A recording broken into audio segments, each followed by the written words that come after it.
Está no ar a Palavra do Especialista e o nosso podcast é patrocinado pela Claro. Aproveite essa super oferta para maratonar seus filmes e séries preferidos. Assine Claro Fibra 350 megas e leve 500 megas mais Globoplay incluso por R$ 49,90 por mês no Multi nos 6 primeiros meses. Então aproveite, ligue ou vá até uma loja, acesse o site, mas olha, garanta essa oferta.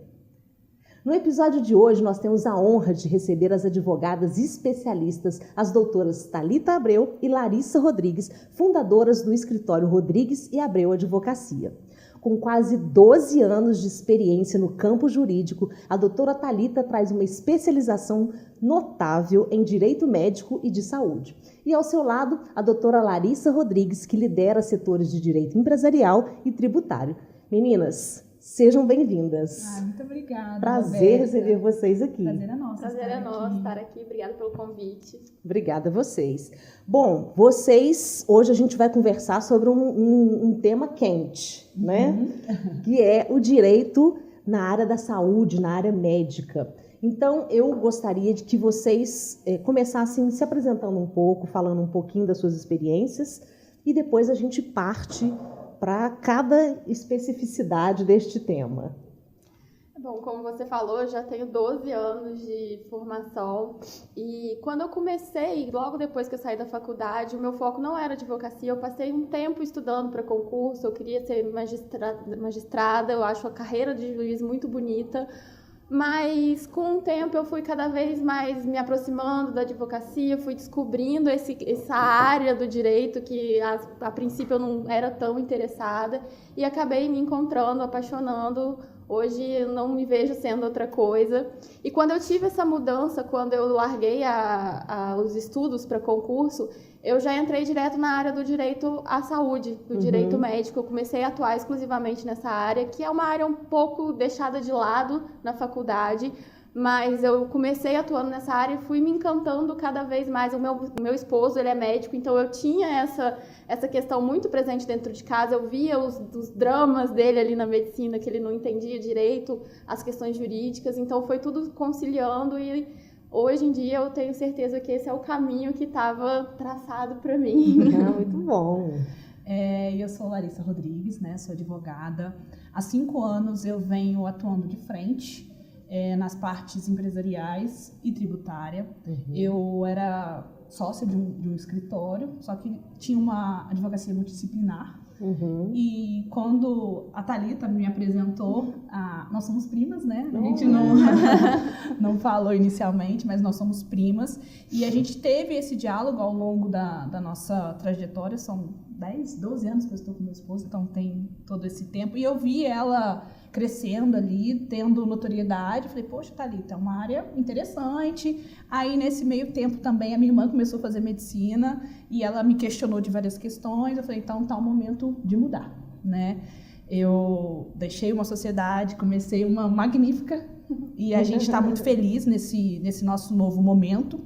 Então, eu estou trazendo um viés de adequação empresarial, né, para os profissionais da área da saúde, com um olhar de planejamento. Então, a gente vem com essa advocacia preventiva e, então, nada melhor do que uma das melhores dias para me ajudar nessa caminhada. Maravilha. Agora, afinal, doutora Thalita, médico é empresário? Com certeza. Eu acho que a maioria dos médicos não se enxergam como empresário, mas a partir do momento que eles tomam essa consciência, a vida deles muda. Porque o consultório, a clínica do médico é uma empresa. Ele precisa entender isso para ele conseguir prosperar, progredir financeiramente na sua carreira. Eu acho que quando os médicos, os profissionais da saúde como um todo saem da faculdade, eles estão muito focados na área que eles se especializaram. Eles sabem fazer muito bem. Mas o entorno que é necessário para esse crescimento profissional, eles ainda ficam um pouco inseguros. Então, eles precisam tomar essa consciência de que eles são empresários e atuar como tais. Quando a gente fala em advocacia preventiva, né, a gente não está falando quando eu estou falando aqui, né, que os médicos são empresários, a gente não está falando só de uma advocacia voltada para clínicas, para hospitais, né? Vocês estão falando daquele médico que atende ali na ponta, correto? Sim, desde o médico que atua alugando consultório em algum local até o médico que tem o seu próprio hospital. Todo mundo precisa dessa conscientização, todos eles são empresários, todos eles precisam estar bem aparados juridicamente para ter o melhor sucesso. Muito bom. Agora, como que esse profissional da área da saúde, que não precisa ser só um médico, né? Todos os profissionais da área da saúde que possuam, né, um consultório, um hospital, uma clínica, que estão nos assistindo agora, como é que ele se identifica, como é que ele entende, né, que a advocacia preventiva é para ele? Então, o médico, ele tem que entender que a relação dele ali não é só de atendimento ao paciente. Ele tem uma relação com o funcionário que ele contrata, que precisa ter um contrato bem redigido, com funções bem definidas. Dentro da área da saúde, o direito trabalhista, ele tem algumas especificidades que precisam ser compreendidas por ele e preenchidas da forma correta. É um direito à insalubridade, são quais funções você pode delegar para quais pessoas, tem toda a relação tributária do médico, que se você tiver um bom planejamento tributário, você consegue reduzir os seus impostos dentro da lei. Existem alternativas para você pagar menos, que eu acho que esse é o objetivo de todo mundo. E na própria relação com o paciente. Eu falo que eu atuo há 5 anos exclusivamente nessa área e a grande maioria dos processos que eu vi, que eu atuei, 80%, não houve um erro efetivo do médico, houve uma falta de informação ao paciente. A maioria dos processos é por falta de informação adequada. Então, no atendimento, no primeiro contato com o paciente, se você tenha toda a documentação orientada, a documentação correta para passar para o paciente todas as informações que ele precisa ter acesso, você consegue evitar um grande número de processos, porque você não vai, a sua relação com aquele paciente vai estar bem definida, não vai escalar até chegar num processo judicial, e na eventualidade de um processo você vai estar assegurado, você vai ter a documentação adequada para garantir sucesso naquele processo. Tudo gira em torno de uma economicidade, né? A partir do momento que ele se vê como empresário, ele tem essas obrigações. Elas são todas conectadas e importantes para o exercício da função fim deles, que é a saúde, né? A medicina, ou a enfermagem, ou a odontologia. Enfim, são vários pontos que o tornam único no exercício, né? Então, você tem que estar preparado para poder atuar. Você trabalha diretamente na relação, né, nas relações, você é mais do relacionamento com empresários e agora com os médicos dentro da área da saúde. Hoje, você trabalhando nessa área específica, você acha que eles já compreendem, já se veem como empresários, ou o seu trabalho ainda passa por uma primeira etapa antes do início da consultoria de conscientização, né? Tipo assim, olha, você é empresário, você precisa entender. Não, Roberta, eles não têm essa ciência. É até um viés que a gente está pegando, é de trazer informação para o estudante da área da saúde, que ele está saindo da faculdade, ele não sabe para onde ele vai.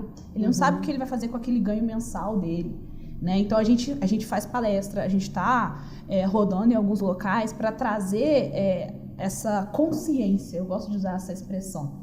A gente traz consciência para eles, porque, como eu falei, a minha irmã está fazendo medicina e ela falou, Larissa, tá, a gente estudou isso, mas isso é correto, isso não é? Como é que está a legislação acerca disso? A gente pode fazer isso? Eles não têm esse direcionamento. Não tem, então tá, amanhã eu vou estar trabalhando para alguém. Como é que eu vou trabalhar para essa pessoa?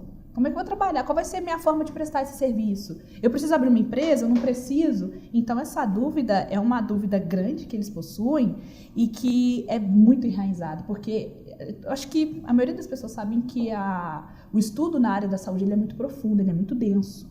Então, essa parte, como também no direito, a gente sai da faculdade de direito e a gente não sabe como é que eu vou ser empresário, como é que eu vou ser um advogado empresário. Porque hoje eu falo, eu sou empresária, Thalita, somos empresários. Sim. Como a gente se tornou empresários?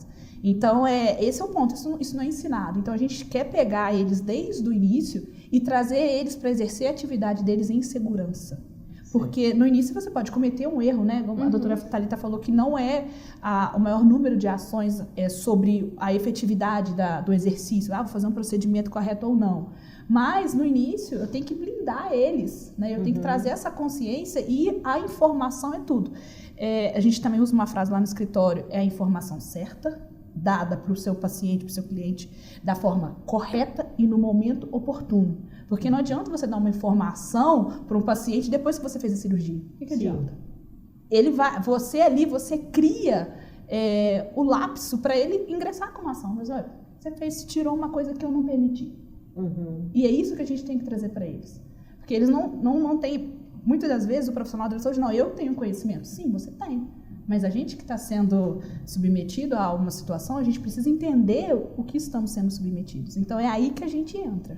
E hoje a gente vive uma era em que, acho que até os próprios profissionais da saúde ficam incomodados com isso. Você tem o quê? Você pode, né? Você dá um Google. Às vezes você já chega no Eu canso de falar isso, que hoje o maior inimigo dos profissionais é o Google. A pessoa chega na sua frente, ele acha que ele já sabe tudo. Falou, olha, doutor, eu vim aqui, mas eu sei que eu tenho isso, isso, isso. É esse remédio que você vai me passar. Ele vai lá só porque ele precisa da receita. Só por causa da receita, exatamente. Então, você precisa estar preparado para lidar com essa pessoa que chega na sua frente achando que ela sabe, às vezes, mais do que você, dependendo da pessoa. E é justamente essa preparação, essa informação, essa conversa inicial que a gente vem aparando junto com o profissional. Eu costumo falar que a gente vem para tirar o medo da atuação. Os profissionais da saúde, eles sabem fazer a medicina, a odontologia, mas eles têm esse medo do jurídico, o medo do tributário, o medo do processo. A gente vem justamente para esclarecer como atuar da melhor forma para eles atuarem sem medo. Legal. Vamos fazer porque são diversas partes, né? Vocês atuam em diversas partes. Vamos estratificar isso. Então, um médico, uma clínica, né, um profissional da área da saúde contratou o escritório. O que é a primeira coisa que acontece, né? Assinamos o contrato, o que é a primeira coisa que acontece dentro do trabalho de vocês? A gente pede a documentação de atendimento. Porque não adianta a gente apagar o fogo, né, deles ali, se a gente não sabe o que está acontecendo. Então, como é que você atende seu paciente? É o primeiro. Porque as demais questões a gente consegue fazer uma anamnese do momento. Gente faz uma... Então, a gente pega como é que está o atendimento. A doutora Thalita, de frente, senta com o profissional, a gente vai olhando, a gente vê o que precisa, o que não, e o que mudar de imediato. Né? Quer falar sobre?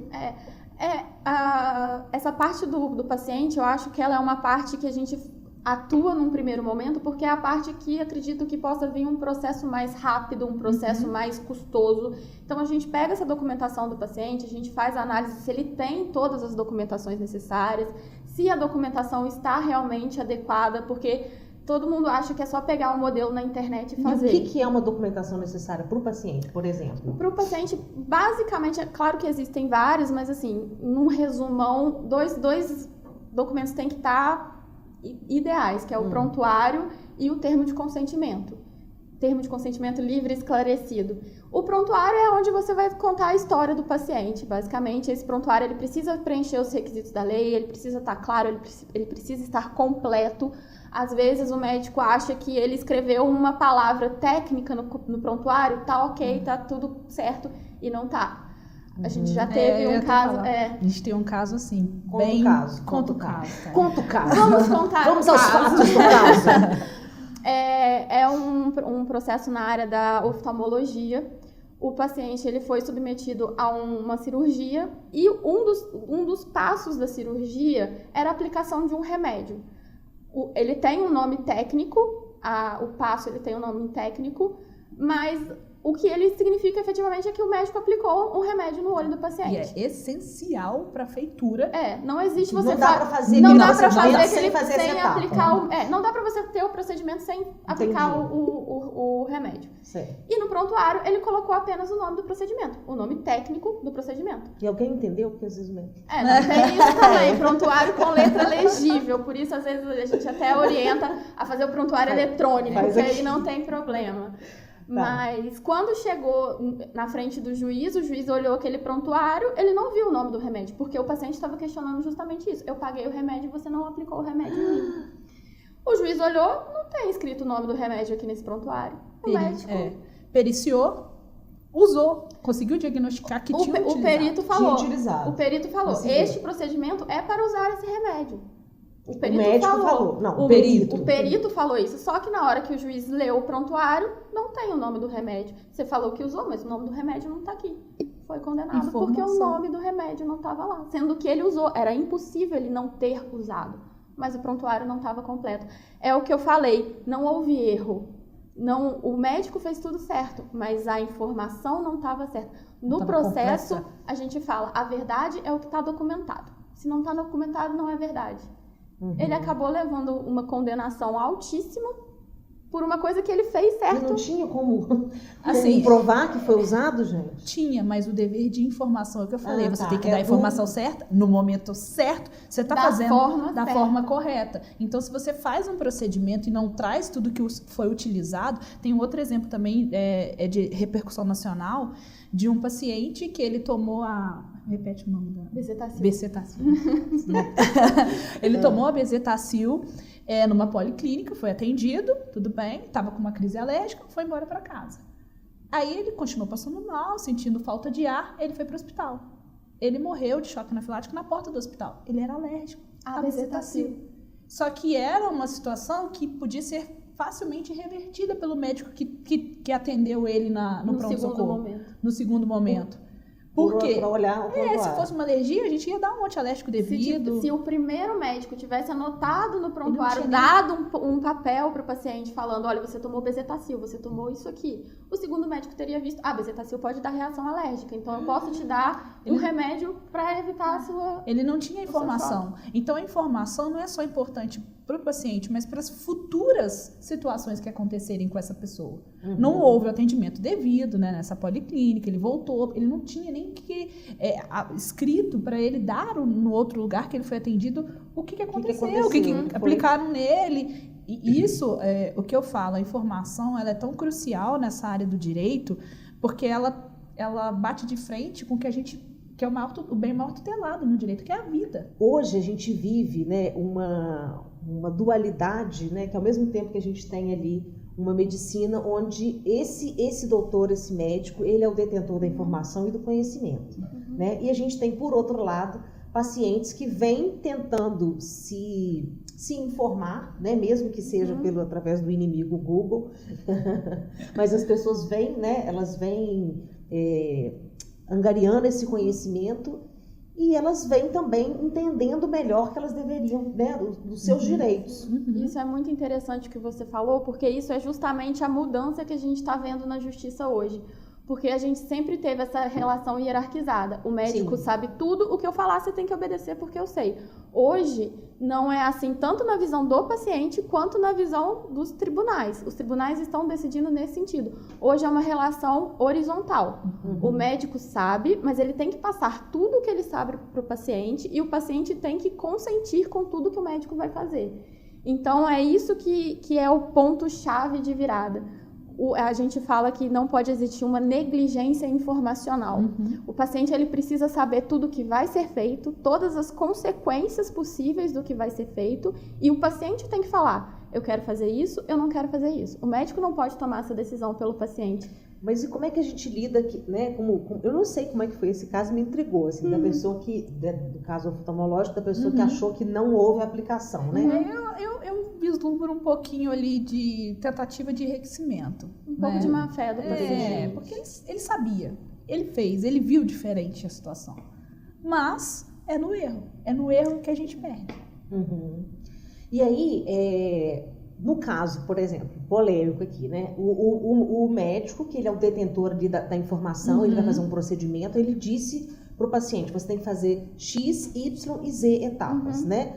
E aí o paciente, no meio desse processo, fala, não, isso aqui eu não quero que faça e tal. Mas aquela etapa, de repente, ele é crucial. Qual que é a orientação?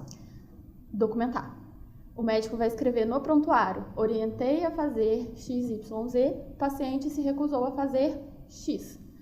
Documenta, pega a assinatura do paciente, deixa tudo documentado. Possíveis consequências da falta da situação. Não é só orientar, é orientar falando, se você não fizer, a consequência é essa. O paciente assumiu o risco da consequência, assinou que assumiu o risco da consequência, aí ele não tinha nenhuma falta de informação. Então, ele não fez porque ele não quis mesmo, ele não estava ciente. Porque ele tem o direito de não querer. É o corpo dele, a vida dele, a saúde dele. O médico, enquanto médico, tem o dever de orientar, de falar a melhor solução para o caso, o melhor tratamento. Tem o dever de falar os riscos do tratamento, ainda que seja o tratamento indicado, ele pode trazer riscos. E o paciente tem o direito de escolher o que fazer. Uma seara que é bem sensível é no câncer de mama. Tira a mama inteira, não tira, com a possibilidade de uma amamentação futura. Então ali, quando uma paciente, infelizmente ela vive esse cenário, ela tem que saber, olha, se a gente não tirar tudo, o médico tem que informar. Pode ser que daqui a alguns anos possa retornar. Então, como vamos lidar? A gente faz, eu indico que tire ou que não, mas essa decisão ela é exclusiva dessa mulher. E aí, no caso, também trazendo para um cenário mais prático, esse é um procedimento que o médico pessoalmente precisa adotar, ou ele pode terceirizar esse procedimento? Tipo, vai ter uma pessoa da equipe que vai entrar em contato ou explicar antes. Eu oriento que seja um médico, porque a relação médico-paciente ela é uma relação baseada na confiança. Sim. Você escolheu o médico para tratar o seu caso, você tem confiança naquele médico. E como o médico vai garantir que esse terceiro passou efetivamente todas as informações? Porque são informações muito técnicas e muito específicas de caso a caso. Você tem reações de organismo, você tem várias interações ali que podem interferir. Então, o médico é o detentor do conhecimento, ele que precisa passar para o paciente o que efetivamente pode ou não acontecer. Só um caso, assim, muito peculiar, eu opero junto, né, eu e a Thalita operamos juntas nessa situação, então ou eu ou ela somos capazes de te trazer a informação completa. Mas alguém vai trazer. Né? Alguém tem que trazer. Alguém dessa equipe tem que trazer. Tem que trazer. Então, beleza. Então, primeira etapa é entendimento de que o paciente vai ser informado de forma devida, de forma documentada, né, para plena ciência. Próxima etapa, que outras coisas são detectadas? Aí a gente vem, que eu acho que é mais importante na minha concepção, é o impacto trabalhista. Como é que estão os seus contratos? Como é que estão os seus contratos com seus funcionários? Tiramos também um grande gargalo de fechamento de empresas, né, de sustentação ao longo do tempo, porque a trabalhista ela vem com encargos tributários, e não são pequenos. Então, tem que ser analisada essa parte. Ok, organizamos aqui.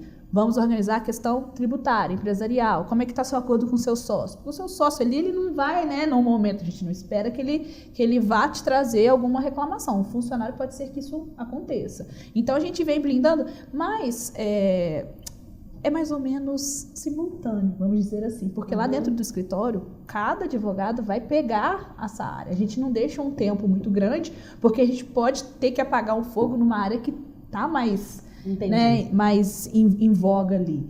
Então, atendimento ao cliente, trabalhista, tributário, empresarial. Aí a gente organiza. E aí a gente vai acompanhando. Um outro tipo de serviço que a gente presta também é o acompanhamento junto nas mídias digitais. Né? Vou fazer um stories, o que eu posso falar, o que eu não. Eu não posso criar uma expectativa de direito no meu paciente. Vou fazer uma situação no meu rosto, eu quero ficar igual a Gisele Bündchen. Aí vem o médico, ou o dentista, ou o profissional capacitado, né, o esteticista. Vou fazer, eu posso. Você vai ficar parecida com essa, vem fazer comigo. Você não pode, isso é antiético. Então, a gente vem aí fazendo, né, todo esse acompanhamento. Tinha uma questão do que não podia, né? A gente, na Realiza, a gente trabalha com bastante médicos, né? A gente atende bastante médicos. E quando, especialmente na pandemia, a gente só estava no veículo digital ali, a gente tinha toda uma preocupação com a exposição, né? E com como falar e tudo. Naquele momento, tinham muitas regras, e uma das coisas que estava muito em voga, que era muito questionada, era o antes e o depois. Como é que é isso hoje? Ainda tem?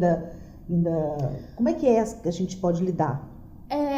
Essa é uma questão interessante, porque a gente teve uma mudança recente na legislação, que ela deu uma abertura maior, na legislação específica para médicos, falando agora. Ela deu uma abertura maior para a questão da publicidade, mas ainda existem muitas restrições que precisam ser observadas. Antes, o antes e depois era completamente proibido, você não podia fazer. Hoje você já pode fazer, mas sem identificação de paciente. O antes e o depois, ele não pode ser uma promessa, não é um antes e depois para você vender o seu serviço. O antes e depois, ele é um antes e depois educacional, para você trazer alguma informação relevante. Às vezes você fez uma cirurgia de desvio de septo e você quer mostrar o que aquilo traz na fisionomia do paciente. A propaganda médica, a publicidade médica, ela sempre tem que ter o viés educacional. Então, o antes e depois, a gente fala que pode, mas existem muitas restrições. Não é um antes e depois agressivo para venda, é um antes e depois informativo, sem identificação de paciente. Tem vários... E a principal restrição é por conta de um viés de venda? Isso é muito falado na medicina, porque a medicina, a gente tem tanto na medicina quanto no direito, a gente não pode ter a mercantilização da profissão, porque a gente fala que quando você está lidando com saúde é um bem muito precioso da vida ali, então você não pode ser agressivo, querer, não, vem cá, vem fazer uma cirurgia comigo, porque você, em última análise, está colocando a saúde da pessoa em risco, uma cirurgia tem os seus riscos. Então, a medicina ela nunca pode ser feita com o intuito do lucro. É estranho a gente falar isso, mas essa é a orientação do Conselho Federal de Medicina. Mas eu vou te falar, na visão de advogada, quando a gente traz uma prevenção para o nosso cliente, eu não quero que ele sofra ação.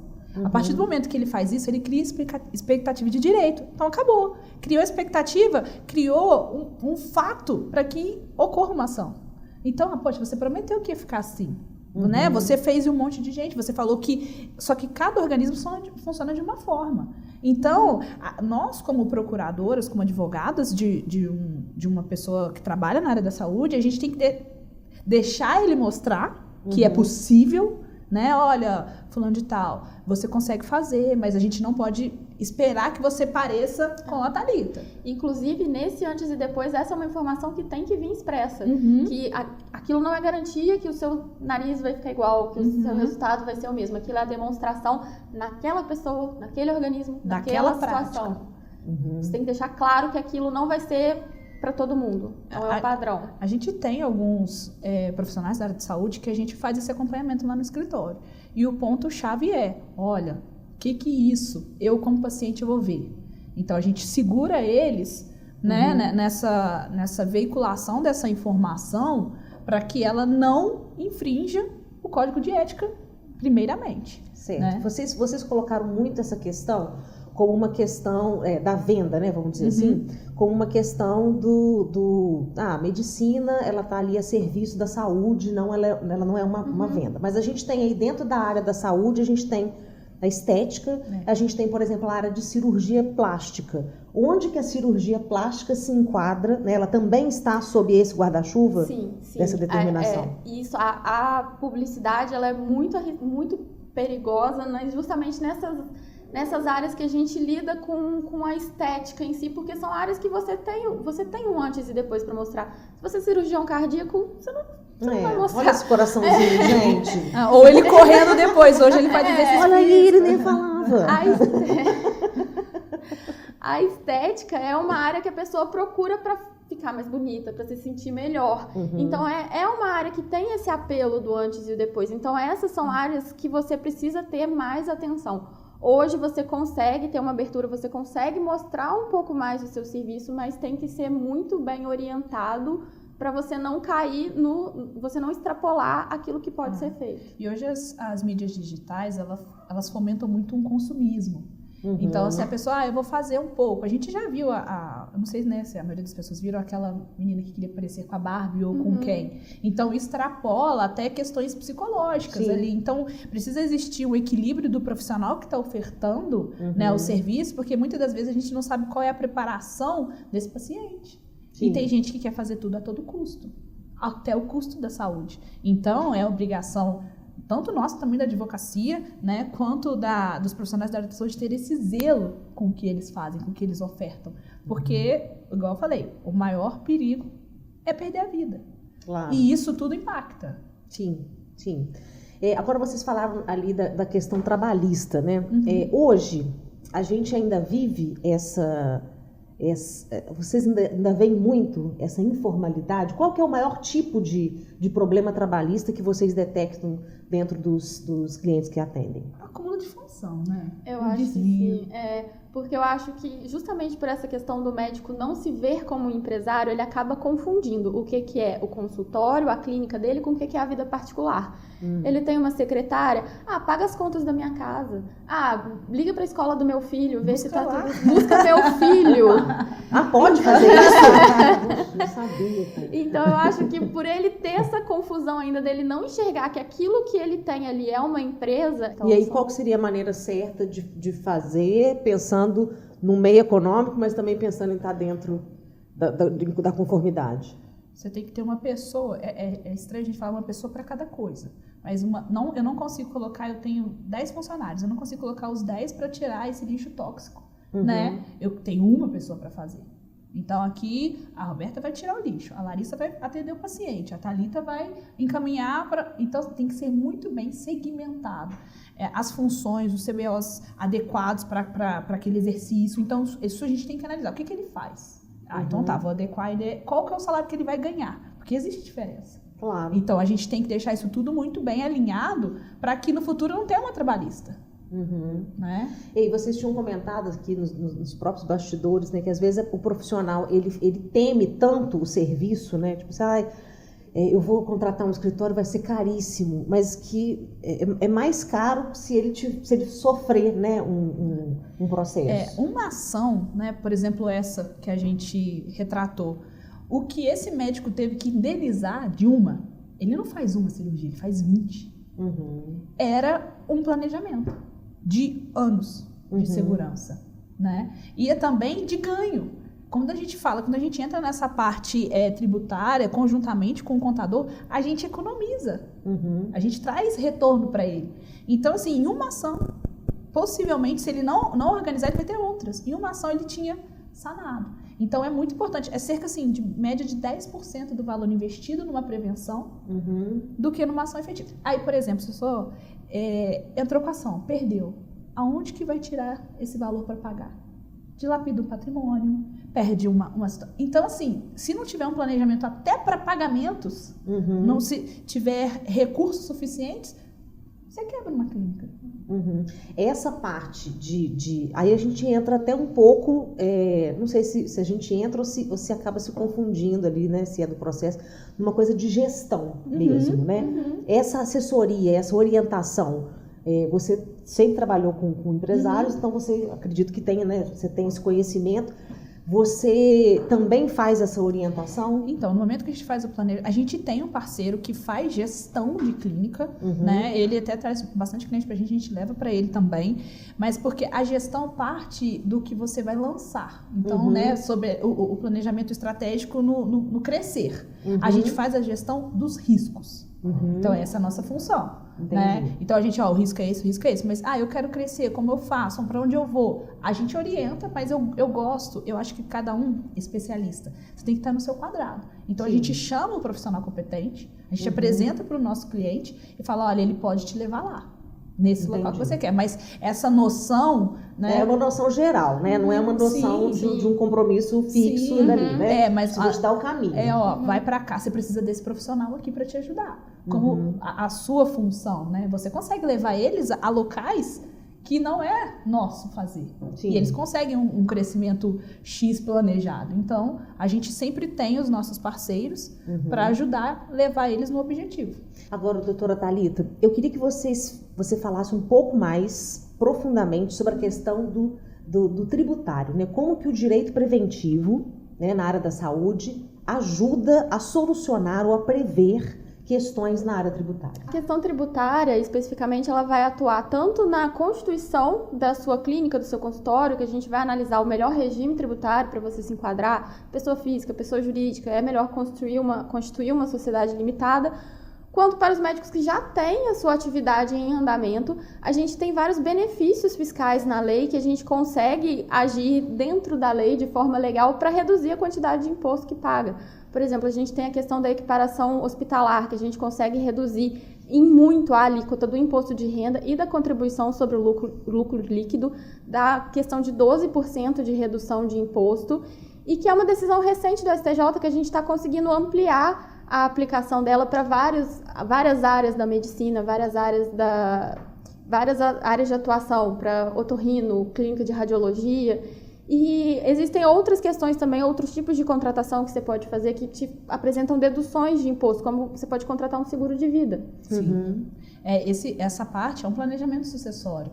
A gente traz o seguro de vida, esse médico, esse profissional da área da saúde, ele paga, e na hora que ele vai fazer o levantamento do valor, ele não paga imposto de renda. Então, assim, é um atrativo muito grande. A gente também tem um parceiro que ele anda de frente com a gente.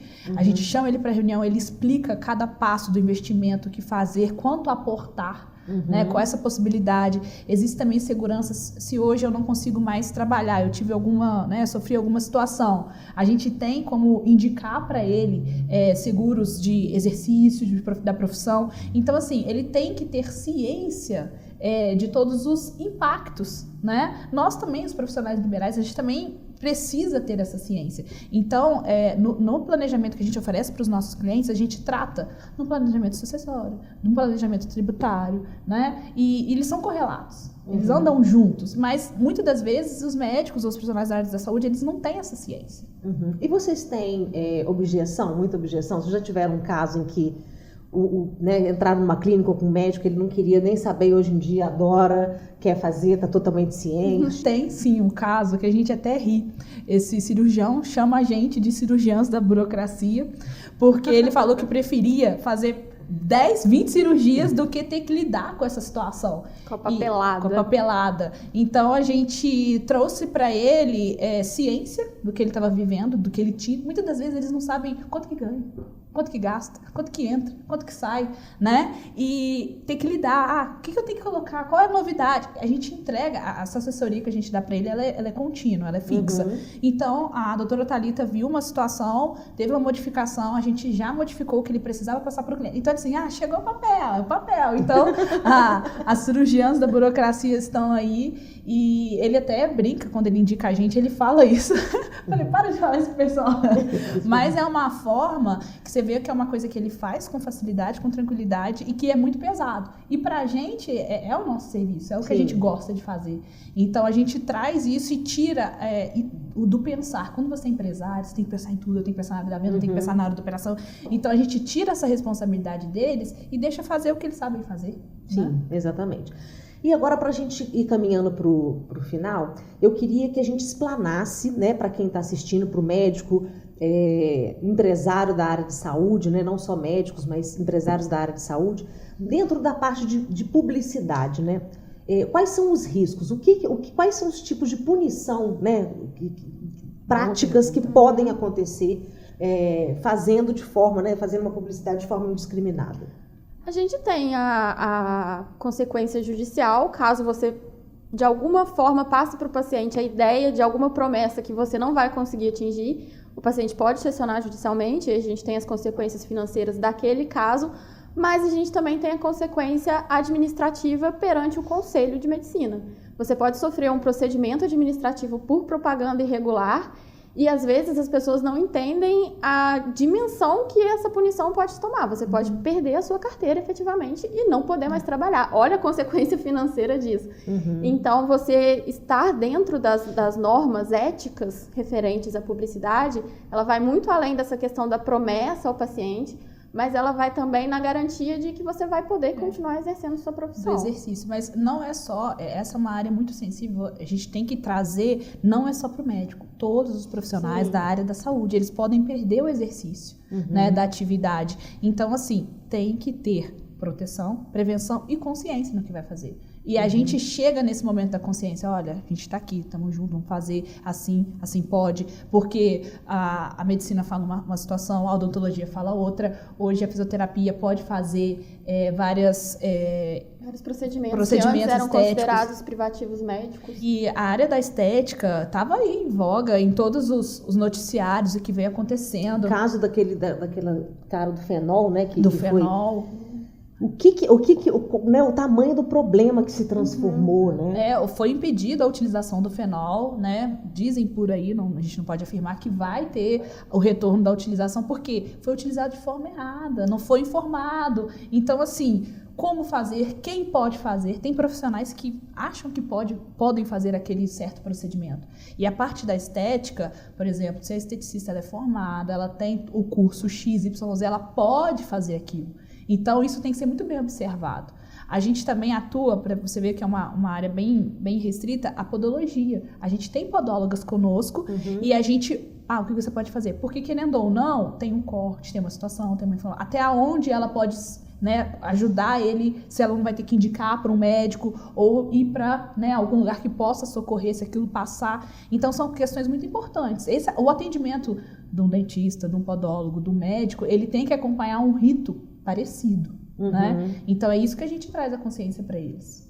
Vocês têm feito palestras de conscientização. Queria que você divulgasse qual vai ser a próxima, onde, para quem que é. Sim, Roberta, a gente vai fazer uma palestra para um grupo fechado de médicos, a POC e Leopoldina, para a gente trazer, junto com um parceiro nosso, dessas questões de planejamento, inclusive o sucessório e o tributário.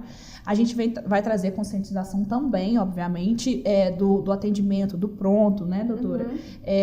Da documentação adequada, mas a gente... E são profissionais tanto mais jovens quanto mais velhos. Muitos ainda não têm essa ciência de empresa, né? Então, a gente, com esse nosso parceiro, a gente vai trazer consciência. Bacana. Esse é o nosso objetivo. Muito bem. Você mencionou num exemplo aqui que vocês, para um tipo de cliente, vocês prestam uma consultoria contínua, né?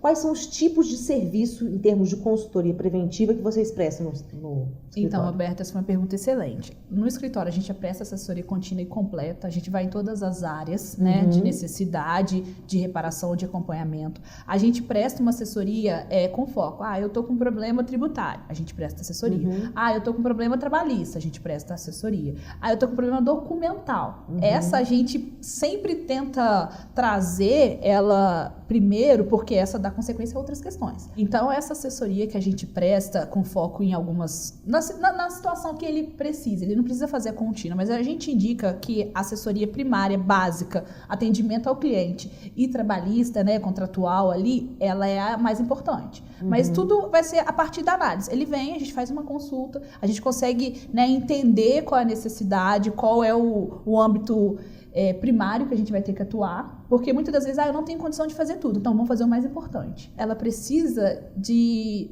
nós fazermos uma consulta com eles. Entendi. Para entender também o que é que você precisa, né? Às vezes ele quer só aquela regularização da empresa e depois ele continua sozinho, ou ele quer o nosso acompanhamento ali diário, que surgiu uma dúvida trabalhista, minha funcionária pode fazer isso? Se ele tiver essa consultoria contínua, ele pode vir até a gente vai trazer a legislação aplicável, as consequências, a gente vai orientando ali no dia a dia, que sempre surge uma dúvida, sempre tem um caso. E essa continuidade, ela pode ser na área específica, ela pode ser total, global, então a gente vai de acordo com a possibilidade, né, e da necessidade do nosso cliente também. Doutoras, um médico pode ser preso por fazer dancinha no Instagram, no TikTok? Acho que preso não, mas com certeza tem consequências aí. Tem que tomar cuidado com a imagem. Imagem. Perde um pouco do respeito, talvez. Acho que a gente não indica, né? A gente não indica. Vamos seguir ali a ética direitinho, né? Vamos informar. Agora tem outra pergunta. Vocês têm um escritório, né? Por que todo advogado faz parceria, sociedade e coloca os sobrenomes? Então, essa é uma questão nossa com a OAB, porque a gente não pode ter nome fantasia. Então, ou é o nome de um sócio, ou é sobrenome. A gente não pode colocar advogada das clínicas, né? A gente não pode fazer isso. As melhores advogadas. Então, isso é uma questão até de personalização. Você chega, eu quero falar com a doutora Thalita Abreu. A gente consegue personificar quem é aquele escritório, quem ele representa, né? Quem ele leva ali como nome e responsabilidade. Infelizmente, a gente não pode colocar, porque iam ter ótimos nomes. Ia ser muito bom. Tá ótimo. Bom, eu quero agradecer a presença de vocês. Acho que foi um conteúdo muito rico, né? E muito esclarecedor. Então, você que trabalha no ramo da saúde, seja médico, esteticista, na área da odontologia, fique atento, porque você pode estar ou deixando dinheiro na mesa, né, Com na parte certeza. tributária, ou realmente não estar em conformidade com todas as práticas, as boas práticas de um mercado saudável. Então, se pintou dúvida, contacte as doutoras aqui para saber tudo, faça uma advocacia preventiva que com certeza vai ser muito impactante de forma positiva para o seu negócio.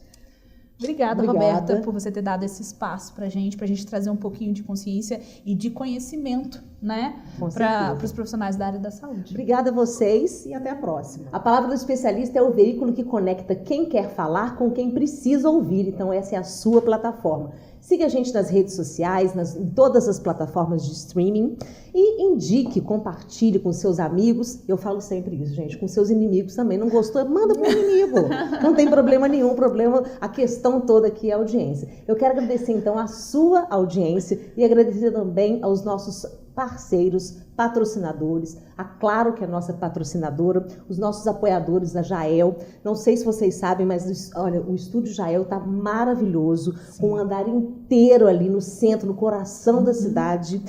Muito bacana, com muito atendimento legal, com cabelo, com unha, nossa senhora, tanta coisa que vocês precisam conhecer. Então quero agradecer a parceria, que estou sempre sendo muito bem cuidada lá. Também a minha parceira Priscila Stibler, que nos ajuda, me compõe aqui com os acessórios sempre lindos, glamourosos.